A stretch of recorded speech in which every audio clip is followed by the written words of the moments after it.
One of the biggest annual military exercises between the U.S. and its allied partners is back in swing a year after the coronavirus epidemic. Defender Europe 2021 is a joint exercise that involves 28,000 troops from 27 nations in more than 30 training areas. All of this is happening on the heels of tension between Russia and NATO allied partners due to the actions of Russia in the Ukraine. Military Times' Todd South joins us to discuss what's happening in this European exercise. Todd, thanks so much for joining us. How are you doing today? Doing great. Thanks for having me. So first of all, what was the significance of this year's exercise? Well, each year for the last few years, they've done a Defender Europe. It's essentially bringing together U.S. and NATO forces across the continent and even into northern Africa, really to deter any kind of aggressor adversary. Essentially, that's going to be Russia. So it's the largest exercise of the year.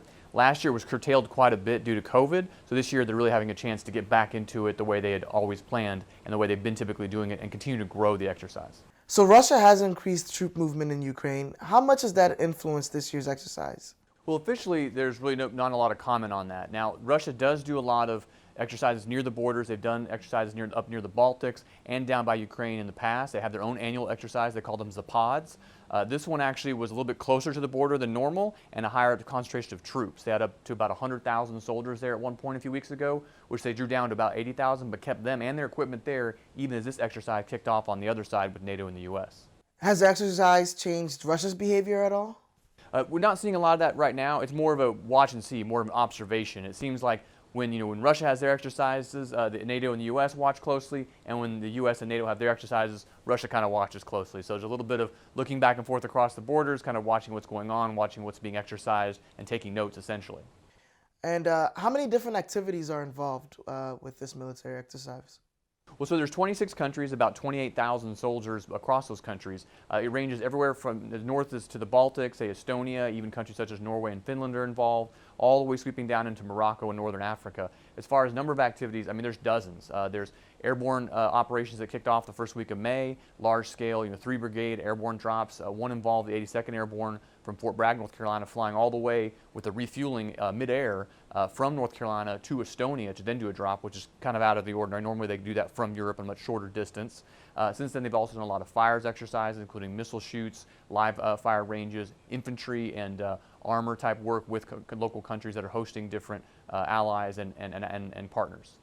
So why is the U.S. and NATO so adamant about doing this? And what's the big picture here? So a long time ago, during the Cold War, when the Soviet Union was around, this was a pretty standard operation, pretty standard exercise, actually even much larger in some capacities. And it was always really to counter any potential encroachment or even invasion by Russia on the eastern flank of Europe.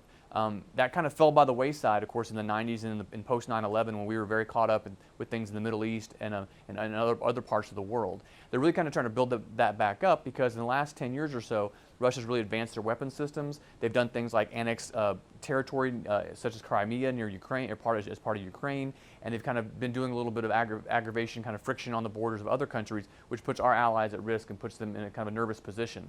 So this is really a chance to show what equipment and capabilities we have, how quickly we can move and maneuver forces across the whole continent if we need to, and it helps our allies really see kind of how their capabilities fit within ours and what they could do to help defend themselves. So it's kind of a reemergence of some historical factors, but also some new modern updated techniques, modern updated equipment, different ways of doing countering aggression, and just a way to exercise that and practice it so that if it ever does happen, it's not the first time those soldiers are hitting the battlefield together.